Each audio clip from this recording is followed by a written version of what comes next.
Isabel had been with Charles for 5 years without any status or title. He got tired of her and turned to propose to his ideal woman. Desperately, I begged him not to leave me. He sneered at me. Isabel, who are you pretending to be pitiful for? The ways you cling to me are getting more and more varied. Unfortunately, you don't have the right to negotiate with me. He didn't know that I wasn't pretending. I was really sick. He also didn't know that while he was betting with his friends on how long it would take for me to beg him again, my life was counting down. Later, I died on the day of his wedding. He went mad and didn't want his ideal woman anymore. Chapter 1. On the night of my birthday, I was about to blow out the candles alone when I suddenly received a call from Charles. I thought he had finally remembered my birthday, but what came through the receiver was, "Night Club, room 382. Get here within 10 minutes. Before I could respond, I heard the busy tone on the other end. I smiled bitterly, hung up the phone, and threw the cake into the trash. A few minutes later, I arrived at the club Charles had mentioned. At the door of the room, I happened to hear him talking about me with his friends. "Mr. Lee, Isabel has been with you the longest, hasn't she? Don't you ever consider settling down?"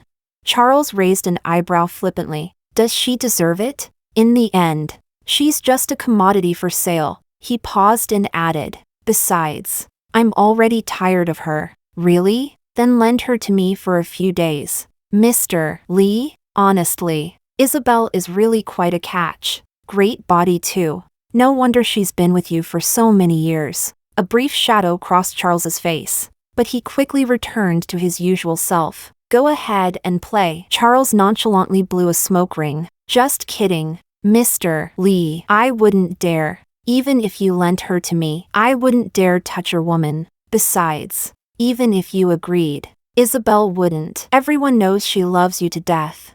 Charles glanced at him. "What's there to be afraid of? If you want to play, play. If you don't believe me, we can bet on it. I'll let you have her, and within 3 days, she'll come crawling back to me. A woman like her, whether in bed or out, is just spineless." A burst of laughter erupted in the room. I took a deep breath, pretended not to hear anything, and pushed open the door to enter the room. Chapter 2. Charles and his friends played until very late, and I stayed with them just as long. In the early morning, I helped Charles, reeking of alcohol, back to his apartment. It took a lot of effort to get him onto the bed. Just as I was about to leave, Charles grabbed the back of my neck. He flipped over and pressed me under him. That night, perhaps because he had drunk too much strong liquor, his scorching body almost melted me. I was pinned down by him, thinking about the things he had said in the private room, feeling nothing but disgust. But in the heat of the moment, he would lean close to my ear and softly call me, "Issa." When I woke up in the morning, every bone in my body felt like it had fallen apart. Charles, however, was leisurely buttoning his shirt in front of the mirror. "From now on, you don't need to come here anymore," he said flatly. I lowered my eyes, my fingers clutching the edge of the blanket tightly, remembering what he had said in the private room last night. I wasn't surprised, but I still put aside my pride and begged him, "I'm sick. Can you please not abandon me?" As I spoke, a hot tear involuntarily rolled down my cheek. Charles, however, laughed coldly. "Isabel, who are you pretending to be pitiful for?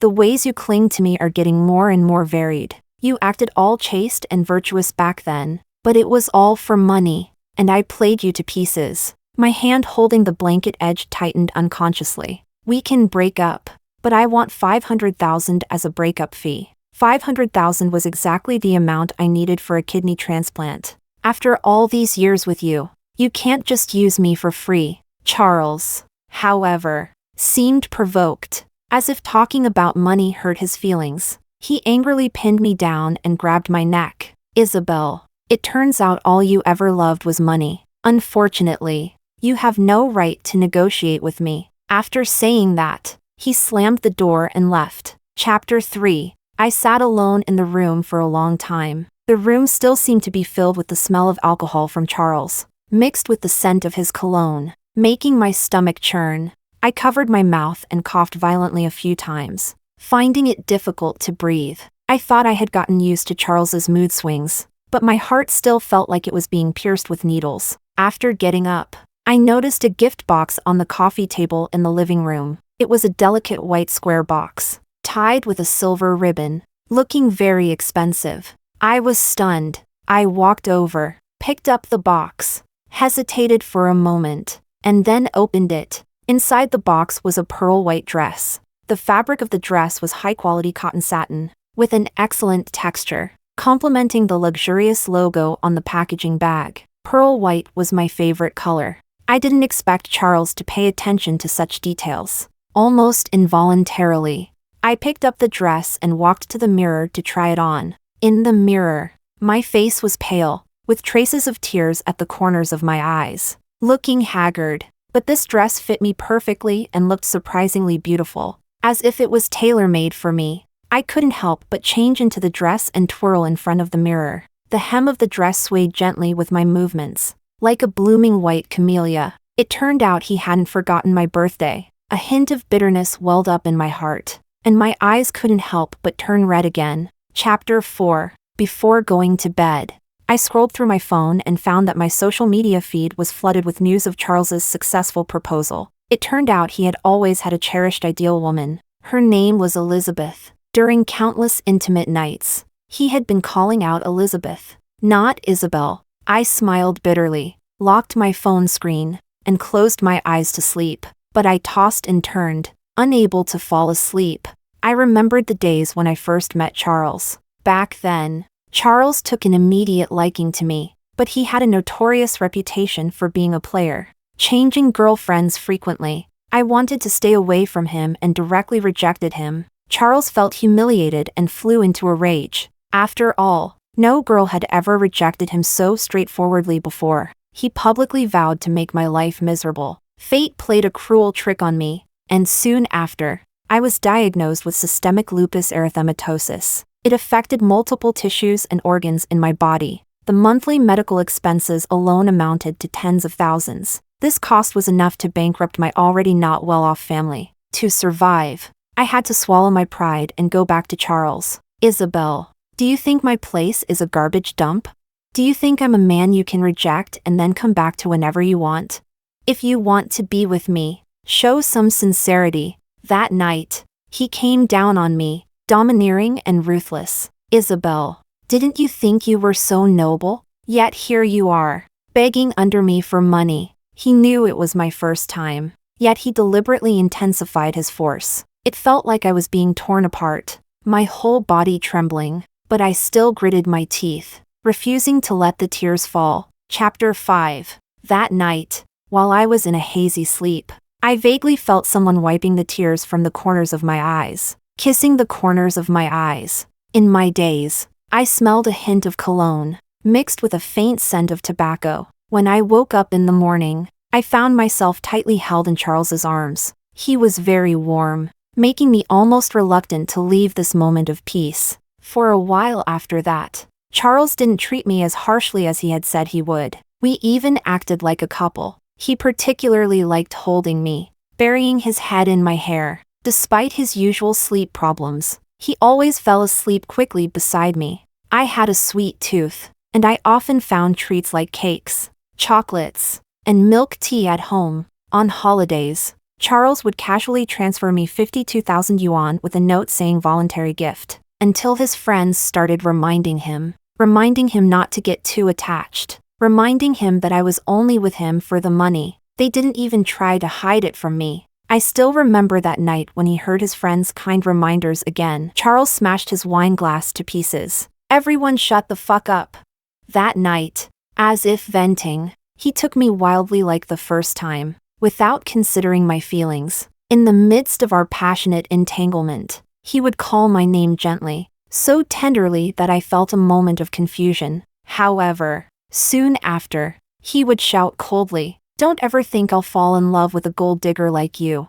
After that, he almost never stayed the night with me again. He would leave right after. The only thing that remained unchanged was that Charles still transferred my living expenses every month, always more rather than less. He only knew that the money he gave me was almost spent every month. As for where the money went, he didn't know and didn't care. He just assumed I was a gold digger who sold my body for money. On countless nights after that, he was just as ruthless and reckless, never caring about my feelings. But sometimes, he would call my name gently, so tenderly that I felt a moment of confusion and my heart would skip a beat. However, soon after, he would shout coldly, "Don't ever think I'll fall in love with a gold digger like you." The only comfort was that Charles still transferred my living expenses every month, always more rather than less. He only knew that the money he gave me was almost spent every month. As for where the money went, he didn't know and didn't care. He just assumed I was a gold digger who sold my body for money. Chapter 6. A few days later, paparazzi caught photos of Charles and Elizabeth vacationing in Hawaii. The pictures quickly became a trending topic. Charles generously admitted and officially announced, "Let me introduce you to my fiancée, Elizabeth." I looked at their sweet photos in the announcement, feeling a bit lost. I grew up in a small mountain village inland and had never seen the sea. One of my few wishes in life was to see the ocean once, but I never had the chance to make it happen. A few months ago, perhaps because I had been behaving so obediently, Charles asked me what I wanted for my birthday and offered to take me out to relax. He asked where I wanted to go. I said, "I want to go to Hawaii to see the ocean." "Okay." Charles agreed readily. It wasn't a difficult thing for him at all, but he forgot. Not only my birthday but also the promise between us. I shouldn't have had any expectations. Looking at their announcement photos, I knew I would always be the woman he kept in the shadows. No matter the reason we started. After 5 years of intimate moments, it's a lie to say I wasn't hurt. I wondered, while he was vacationing in Hawaii with Elizabeth, did he ever think about our promise? Even for a moment? Chapter 7. With my benefactor gone, life still had to go on. To survive, I wouldn't give up.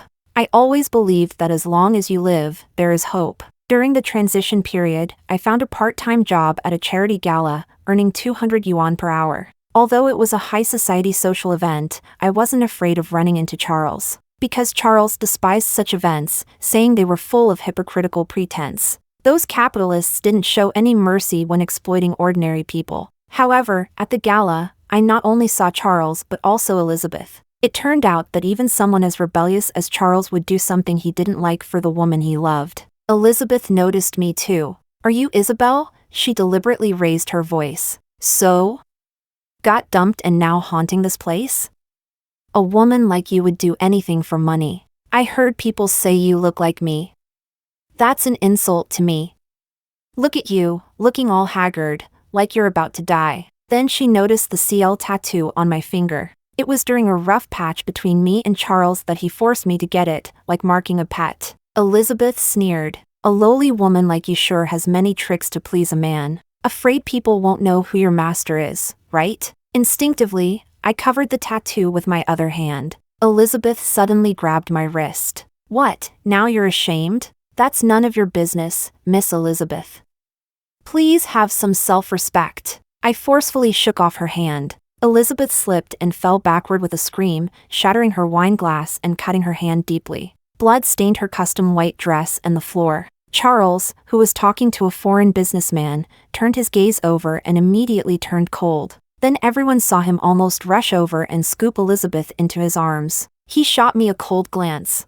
"Who the hell gave you the nerve?" "Isabel, there's a time and place for jealousy." Chapter 8. Before I could open my mouth to retort, a burning slap landed on my face. Charles hit me so hard that I was instantly dizzy, seeing stars. My whole body lost balance, but a pair of strong hands caught me. "Mr. Lee, hitting a woman in public is quite ungentlemanly." I turned my head to see a stranger's face, gentle and refined, with an air of elegance. "Dr. White, this doesn't seem to concern you, does it?" "She's my friend." Hearing this, I was a bit confused.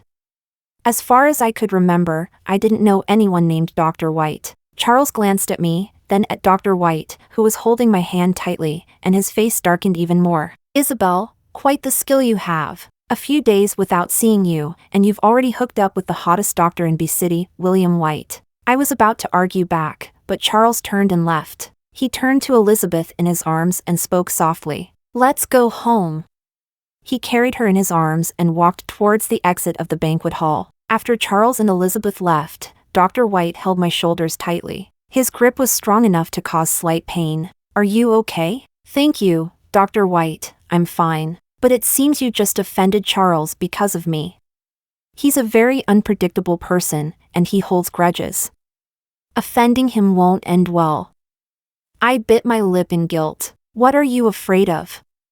"I'm the only one in Asia who can perform his grandfather's surgery. The old man's condition doesn't allow him to seek medical treatment overseas." "That's a relief." Dr. White seemed to notice the rashes on my arms and neck due to stopping medication. His eyes darkened immediately. "Isabel, you're sick and need to be hospitalized immediately." Instinctively, I pulled my sleeves to cover the unsightly rashes. "Dr. White, I'm fine. Thank you for your concern." Dr. White seemed to see through my worries. "You don't need to worry about the medical expenses." I was stunned. "Dr. White, do you know me?" Chapter 9. Dr. White gave a bitter smile. "Isabel, do you really not remember me?" I looked at him, a bit bewildered. Dr. White seemed to find a way to ease the situation. "Miss Jiang, from now on, you will be my patient.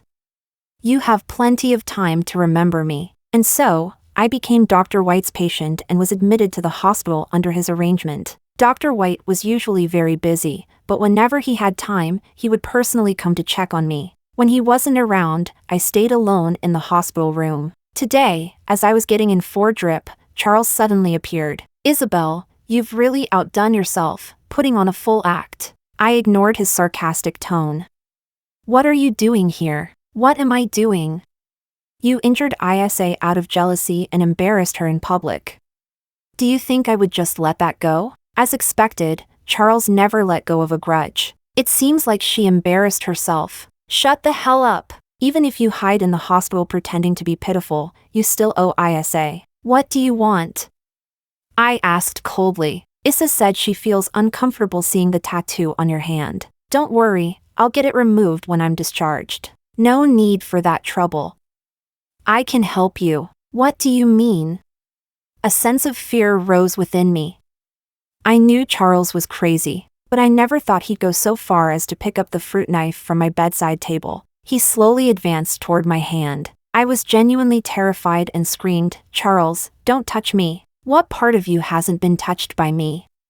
Now that I'm not giving you money, you don't want to be touched anymore?" I tried desperately to evade, but Charles grabbed my neck, pinning me down on the bed, making it impossible to move. The knife tip pierced my flesh, and the blade slowly cut along the outline of the tattoo, blood oozing out. The searing pain almost suffocated me, but it was nothing compared to the anguish in my heart. I whimpered, my body trembling uncontrollably. Hatred flared up in my chest like wildfire. I wanted to fight back, to scream. But the disparity in strength between a man and a woman made my struggle as futile as waves crashing against rocks. "This will teach you not to mess with me and Isa again," he sneered. When he finished the final cut, I nearly fainted. The tattoo was now blurred, replaced by patches of blood. A minor flesh wound, it will heal in a few days. "Look at you, being so dramatic." As he set down the fruit knife, his gaze landed on the medical report on the bedside table. Charles paused, visibly stunned. He stared at the report, his fingers curling slightly as if he couldn't believe what it said. "Systemic lupus erythematosus," he muttered, frowning as if hearing the condition for the first time. I turned my face away, not wanting to see his fake concern. "What is this?" He finally looked up, a trace of unease in his voice. "None of your business," I replied coldly, though my heart ached with bitterness. "Isabel," he suddenly raised his voice, slamming the bedside table with a loud bang. I flinched, my shoulders trembling, but I refused to back down. "Don't let me find out you're playing tricks again," he growled, eyes menacing. I closed my eyes, took a deep breath, and suppressed the emotions surging within me. Charles stood silent for a moment, seemingly struggling with something. In the end, he said nothing, turned, and stormed out, leaving me alone in the hospital room. I watched the sky outside gradually darken, tears silently streaming down my cheeks. "Charles, you'll never understand, I never played any tricks." Chapter 10. On the drive back, Charles felt as if there was a stone in his heart. He kept repeating the words systemic lupus erythematosus in his mind, feeling inexplicably irritated. He tried not to think about it. But the more he tried, the more those details he had previously ignored came vividly to mind. For example, Isabel always seemed very tired, her face pale, frequently complaining about being exhausted. For example, she always wore long sleeves and pants even in the sweltering summer. For example, her wrists were always covered with band-aids, saying they were from cat scratches. He had believed her at the time. Now, thinking back, those so-called cat scratches. Charles shook his head vigorously, trying to rid his mind of these disturbing thoughts. It couldn't be possible. Isabel had always been in good health. Besides, he had been with Isabel for 5 years. If she had a serious illness, he would have known, right? Whatever, in his mind, only diseases like cancer could be fatal. This so-called systemic lupus erythematosus, he had no idea what it was. He kept finding reasons to convince himself, but the unease in his heart, like vines, tightened more and more, almost suffocating him. He irritably turned on the car music, hoping the deafening sound would dispel the gloom in his heart. But the familiar melodies now sounded off, pounding his eardrums and his heart. Charles slammed on the brakes, pulling over to the side of the road. He leaned weakly against the seat, gripping the steering wheel tightly, his knuckles white. He didn't know what was wrong with him. He should be happy. The troublesome Isabel was finally going to disappear from his life, and he could finally be with his Elizabeth. But why couldn't he feel happy? Why was his mind full of Isabel's pale face? Charles closed his eyes in pain. He didn't know that some answers, once missed, could never be found again. Chapter 11. When Dr. White came in, I was half asleep. The sunlight filtering through the window danced on my eyelids, but I couldn't feel its warmth. I was a light sleeper, and any slight noise could wake me up. So even with Dr. White's deliberately light footsteps, I still woke up. He walked to my bedside and put down what he was holding. I saw his eyebrows furrow slightly, his gaze falling on my bandaged finger. His face immediately darkened. I was startled, instinctively trying to pull my hand under the blanket, but he quickly grasped my wrist. "Don't move," he said firmly, though his tone was still gentle. "How can you be so careless in this state?" His sudden action left me a bit bewildered, so I obediently let him examine the wound. Being as perceptive as he was, he must have guessed what had happened. But he didn't say anything. His movements were gentle, treating me like a fragile treasure, meticulously cleaning, medicating, and bandaging the wound. For a doctor of his caliber to personally dress my wound. I watched his lowered brows and eyes, his thick eyelashes casting a shadow under his eyelids, and his focused expression oddly gave me a sense of long-lost peace. After bandaging, Dr. White softly said, "Go back to sleep." When he spoke, his eyes seemed to sparkle with starlight. Then, out of nowhere, he produced a small teddy bear and placed it by my bedside. The bear was fluffy and emitted a faint lavender scent, similar to Dr. White's own scent. Dr. White addressed the bear, "I'm assigning you to duty today. Keep an eye on the patient for me, okay?" His tone was serious, as if he were giving an important task. I was amused by his demeanor. When I was with Charles, I never smiled so easily. Then he gently patted my head, the gesture feeling natural. "Rest well," he said, before turning and leaving the room. He quietly closed the door behind him. Chapter 12. Hugging the little bear. I slept soundly for once. In my dream, I seemed to return to my childhood. Back then, I wasn't sick, nor had I met Charles. It was a sunny afternoon, and the golden sunlight streamed through the classroom windows, casting a warm glow on my desk. The illustrations in my textbook were bathed in a warm aura. I was resting my chin in my hand, listening to the teacher's lecture absent-mindedly, my thoughts already wandering far away. "Isabel, answer this question." The teacher suddenly called my name, jolting me back to reality. I looked blankly at the blackboard. "Isabel, what's wrong with you? Not paying attention in class again?" The teacher's stern voice made my cheeks flush with embarrassment. I stammered as I stood up, unable to answer the question, only able to lower my head in awkward silence. Just then, my deskmate Bob stood up, his face red, stammering, "Teacher, I know the answer." He quickly gave the correct answer and glanced at me secretly. "Good thing you have a bit of a conscience," I muttered under my breath. In this class, I was Bob's only friend. He was often teased because he was overweight. "Fat pig. Even my family's pig doesn't eat as much as you. Look at you. Your belly is bigger than my waist." Whenever this happened, Bob would always lower his head, biting his lip without saying a word, and I just couldn't stand it. I would pick up my textbook and throw it at those people's heads. Shut up. How much he eats has nothing to do with you. Whether he's fat or thin. In my eyes, he's 100 times better than you bullies. After they left, I patted Bob on the shoulder. Ignore them. Just be yourself. No matter what others say about you, you still have me as your desk mate. Bob looked up at me, his eyes showing surprise. But even more, they shone like stars. Chapter 13. Before my dream could finish, I was woken by a slight noise. Groggily, I opened my eyes to see a nurse carrying a tray walking in. Miss Jiang, you're awake, the nurse said gently. How do you feel? Is there any discomfort?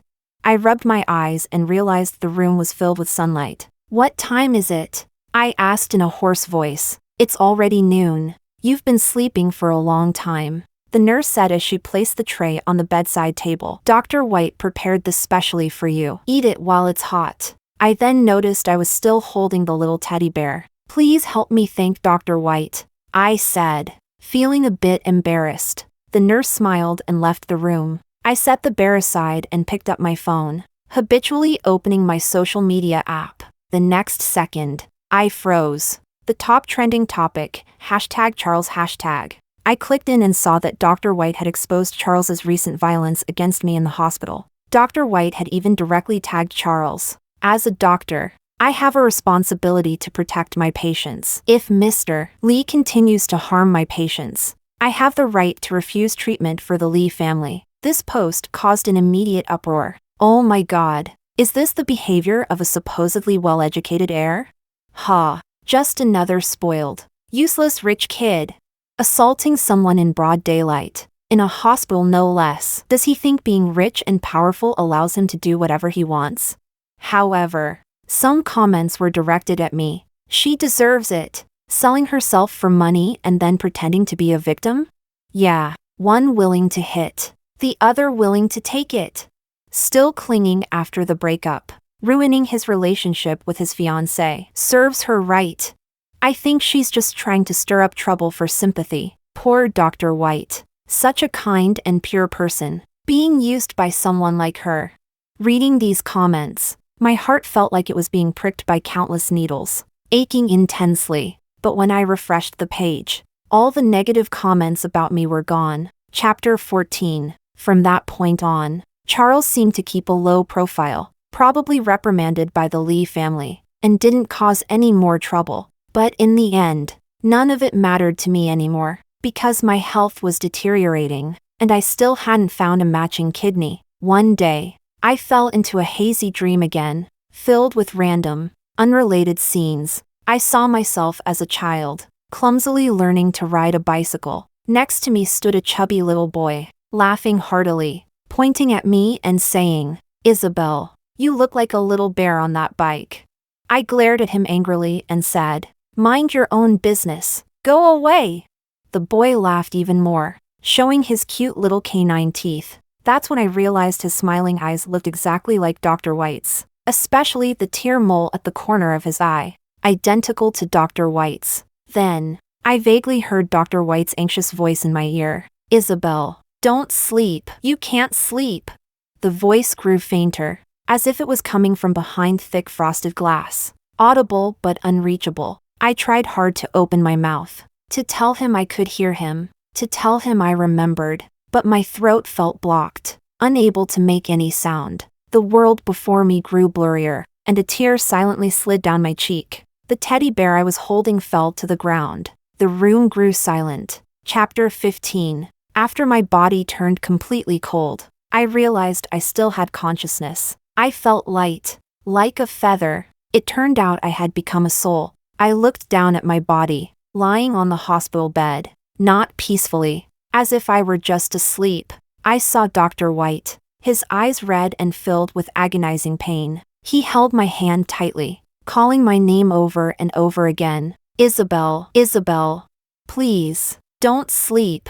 His voice was hoarse, thick with a nasal tone, and it tore at my heart. I tried to reach out to comfort him, but my hand passed right through his body. Only then did I realize I was dead and could no longer hold on to anything. Dr. White. I opened my mouth, but no sound came out. I could only watch him helplessly, seeing him cry like a lost child. I noticed a tear mole at the corner of his eye, glistening in the light. That tear mole overlapped with my dream, with that chubby little boy. So, it was really you. Then, I felt myself starting to drift, lightly, like willow catkins in the wind, without direction or purpose, until I saw Charles. In a dreamy manner, he was wearing a sharp black suit. The word groom hanging on his chest was particularly striking. It turned out that the day I died was his wedding day. But Charles didn't look very happy. He even seemed a bit uneasy. Finally, after his eyelid twitched a few times, he seemed to remember something suddenly. He pulled out his phone from his pocket. I saw his trembling hands typing in the search bar. Can systemic lupus erythematosus be fatal? When he got the affirmative answer, Charles visibly wavered, and his phone fell to the ground with a clack. Charles, what's wrong? The ceremony is about to start. Why are you still standing here? Elizabeth, in her luxurious wedding dress, walked up to him and took his arm. With a trace of barely perceptible displeasure in her voice, Charles forced a smile, gently patted Elizabeth's hand, and said softly, "It's nothing. I'm just a bit nervous." Nervous? Is he really nervous?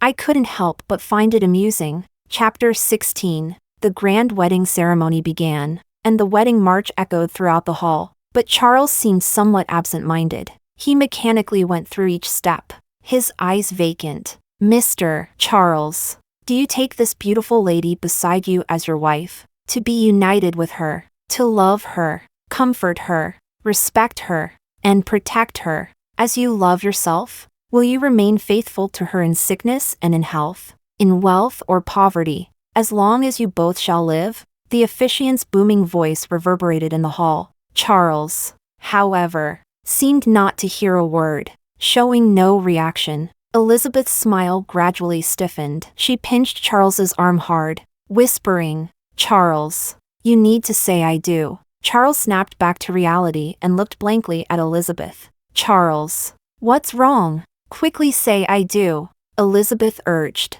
her tone anxious. The guests began to murmur among themselves, curiously watching the couple. Charles took a deep breath. As if making a significant decision, he abruptly pushed Elizabeth away and said resolutely, "I'm sorry. I have something to do." What? Elizabeth's eyes widened in disbelief. The guests erupted into a buzz of conversation, discussing the sudden turn of events. What's going on? Why is the groom suddenly backing out? Could it be a runaway groom?